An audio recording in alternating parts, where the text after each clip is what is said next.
today we have Elon Musk. Elon, thank you for joining us. Yeah, thanks for having me. So we want to spend the time today talking about your view of the future and what people should work on. So to start off, could you tell us, you famously said when you were younger there were 5 problems that you thought were most important for you to work on. If you were 22 today, what would the 5 problems that you would think about working on be? Well, first of all, I think if somebody is doing something that is useful to the rest of society, I think that's a good thing. Like, it doesn't have to change the world. Like, if you're doing something that has high value to people, and frankly, even if it's like just a little game, or some improvement in photo sharing or something, if it has a small amount of good for a large number of people, I think that's fine. Like, stuff doesn't need to change the world just to be good. But in terms of things that I think are most likely to affect the future of humanity, I think AI is probably the single biggest item in the near term that's likely to affect humanity. So it's very important that we have the advent of AI in a good way. That is something that if you could look into the crystal ball and see the future, you would like that outcome, because it is something that could go wrong, as we've talked about many times, and so we really need to make sure it goes right. That's I think AI, working on AI and making sure it's a great future. That's the most important thing I think right now, the most pressing item. Then. Obviously, anything to do with genetics. If you can actually solve genetic diseases, if you can prevent dementia or Alzheimer's or something like that, with genetic reprogramming, that would be wonderful. So I think this genetics, it might be the sort of second most important item. I think having a high bandwidth interface to the brain, like. We're currently bandwidth limited. We have a digital tertiary self in the form of our email capabilities, our computers, phones, applications. We're effectively superhuman, but we're extremely bandwidth constrained in that interface between the cortex and your sort of that tertiary digital form of yourself. And helping solve that bandwidth constraint would be, I think, very important for the future as well. So one of the, I think, most common questions I hear ambitious young people ask is, I want to be the next Elon Musk. How do I do that?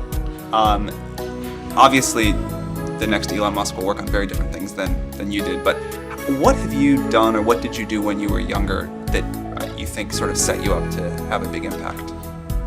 Well, I think first of all, I should say that I did not expect to be involved in all these things. So the 5 ththings that I thought about at the time in college, quite a long time ago, 25 years ago.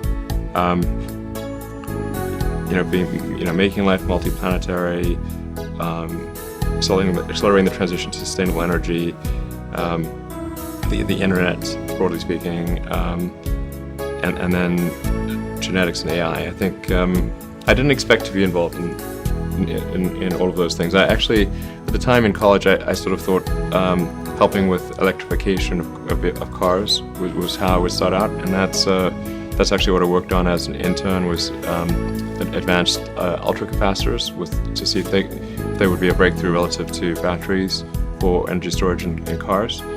And then when I came out to go to Stanford, that's what I was going to be doing my grad studies on, was working on advanced energy storage technologies for electric cars. And then I put that on hold to start an internet company in '95, because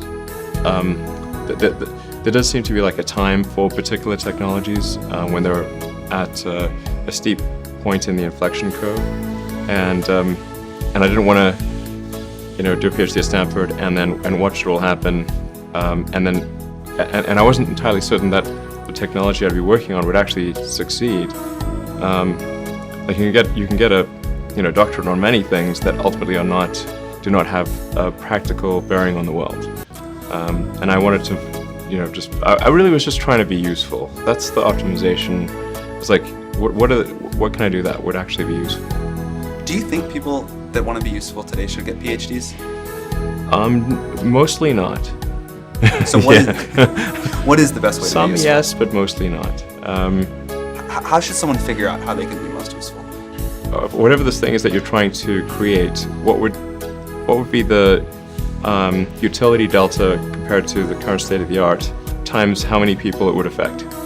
So that's why I think having something that makes a big difference but affects a sort of small to moderate number of people is great. As is something that makes even a small difference but affects a vast number of people, like the area under the area curve. under the curve. Yeah, exactly. The area under the curve would actually be roughly similar for those two things. So it's actually really about just trying to be useful and matter. And then when you're trying to estimate probability of success, so you say this thing will be really useful, good area under the curve. I guess to use the example of SpaceX. When you made the go decision that you were actually going to do that, this was kind of a very crazy thing at the time. Very crazy, very for sure. Crazy. Yeah, people are not shy about saying that. But I kind of agree. I agreed with them that it was quite crazy. Crazy if the objective was to achieve the best risk-adjusted return, starting a rocket company is insane.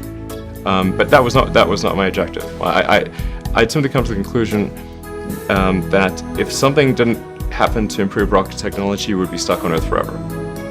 And the big aerospace companies had no interest in radical innovation. All they wanted to do was try to make their old technology slightly better every year, and in fact, sometimes it would actually get worse. And particularly in rockets, it's pretty bad. Like in '69, we were able to go to the moon with the Saturn V, and then the space shuttle could only take people to low Earth orbit, and then the space shuttle retired. I mean, that trend is basically trends to zero. People sometimes think technology just automatically gets better every year, but it actually doesn't. It only gets better if smart people work like crazy to make it better. That's how any technology actually gets better. And by itself, technology, if people don't work on it, actually will decline. I mean, you can look at the history of civilizations, many civilizations, and look at, say, ancient Egypt, where they were able to build these incredible pyramids, and then they basically forgot how to build pyramids. And then even hieroglyphics, they forgot how to read hieroglyphics. So we look at Rome and how they were able to build these incredible roadways and aqueducts and indoor plumbing. They forgot how to do all of those things. And there are many such examples in history.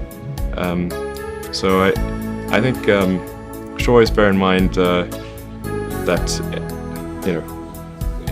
entropy is not on your side.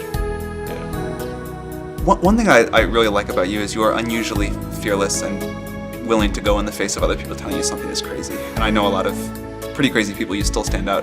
Where does that come from, or how do you think about making a decision when everyone tells you this is a crazy idea? Or where do you get the internal strength to do that? Well, first of all, I'd say I actually think I feel fear quite strongly. So it's not as though I just have the absence of fear. I feel it quite strongly. But there are just times when something is important enough, you believe in it enough, that you do it in spite of the fear. So speaking of important things, like people shouldn't think people shouldn't think, well, I feel fear about this and therefore I shouldn't do it. It's normal to feel fear. Like there'd have to be something mentally wrong if you didn't feel fear.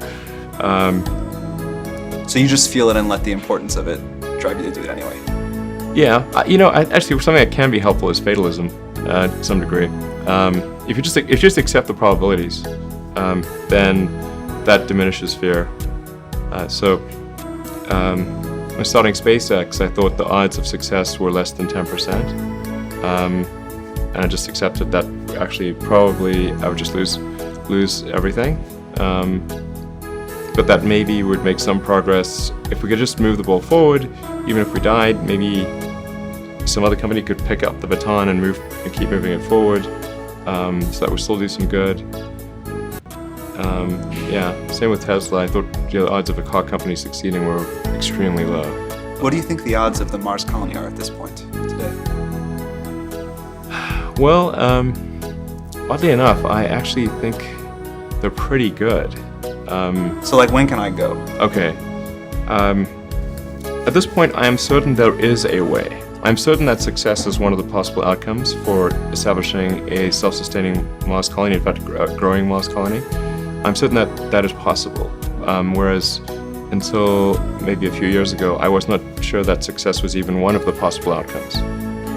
Some meaningful number of people going to Mars, I think this is potentially something that can be accomplished in about 10 years, maybe sooner, maybe 9 years. I need to make sure that SpaceX doesn't die between now and then, and that I don't die, or if I do die, that someone takes over who will continue that. You shouldn't go on the first launch. Yeah, exactly. Actually, the first launch will be robotic anyway, so. I want to go except for the internet latency.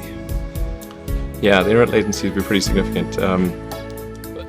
Mars is roughly 12 light minutes from the sun, and Earth is 8 light minutes, so at closest approach Mars is 4 light minutes away, at furthest approach is 20. A little more because you can't sort of talk directly through the sun. Speaking of really important problems, AI. So you have been outspoken about AI. Could you talk about what you think the positive future for AI looks like and how we get there? Okay, I do want to emphasize that this is not really something that I advocate, or this is not prescriptive. This is simply hopefully predictive. Because people sometimes say, oh, well, like this is something that I want to occur, instead of this is something I think that probably is the best of the available alternatives. The best of the available alternatives that I can come up with, and maybe somebody else can come up with a better approach or better outcome, is that we achieve democratization of AI technology, meaning that no one company or small set of individuals has control over advanced AI technology. I think that's very dangerous. It could also get stolen by somebody bad, like some evil dictator or country could send their intelligence agency to go steal it and gain control. It just becomes a very unstable situation, I think, if you've got any incredibly powerful AI. You just don't know who's going to control that. So it's not as though I think that the risk is that the AI would develop a will of its own right off the bat. I think it's more that's the concern is that someone may use it in a way that is bad, and even if they weren't going to use it in a way that's bad, that somebody could take it from them and use it in a way that's bad. That I think is quite a big danger. So I think we must have democratization of AI technology and make it widely available, and that's the reason that obviously Yumi and the rest of the team created OpenAI, was to help with the help spread out AI technology so it doesn't get concentrated in the hands of a few. But then of course that needs to be combined with solving the high bandwidth interface to the cortex. Humans are so slow. Humans are so slow. Yes, exactly. But we already have a situation in our brain where we've got the cortex and limbic system. And the limbic system is kind of that's the primitive brain. It's kind of like your instincts and whatnot. And then the cortex is the thinking upper part of the brain. Those two seem to work together quite well.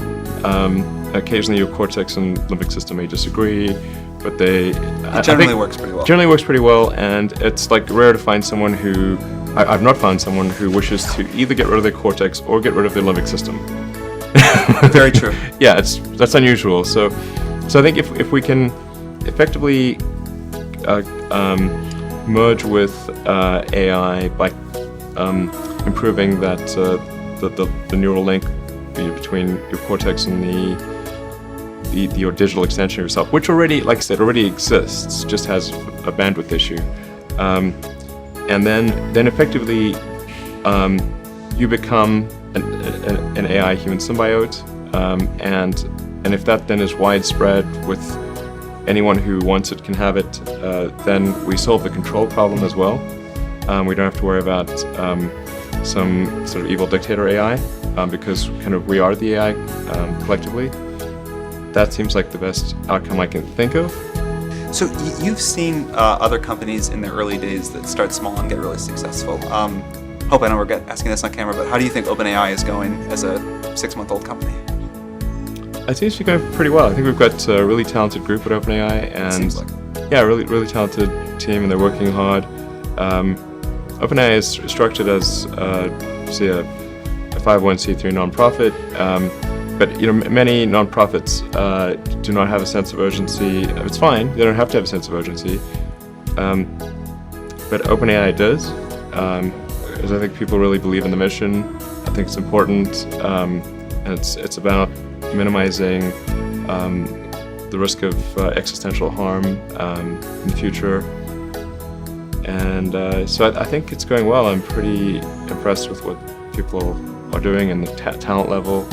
And obviously we're always looking for great people to join who believe in the mission. Close to 40 people now. It's going well. All right, just a few more questions before we wrap up. How do you spend your days now? Like, what do you allocate most of your time to? My time is mostly split. It's split between SpaceX and Tesla, and of course, I try to spend a part of every week at OpenAI. So I spend basically half a day at OpenAI most weeks, and then I have some OpenAI stuff that happens during the week. But other than that, it's really SpaceX and Tesla. And what do you do when you're at SpaceX or Tesla? Like, what does your time look like there? Yeah, so it's a good question. I think a lot of people think I must spend a lot of time with media or on businessy things, but actually almost all my time, like 80% of it, is spent on engineering and design.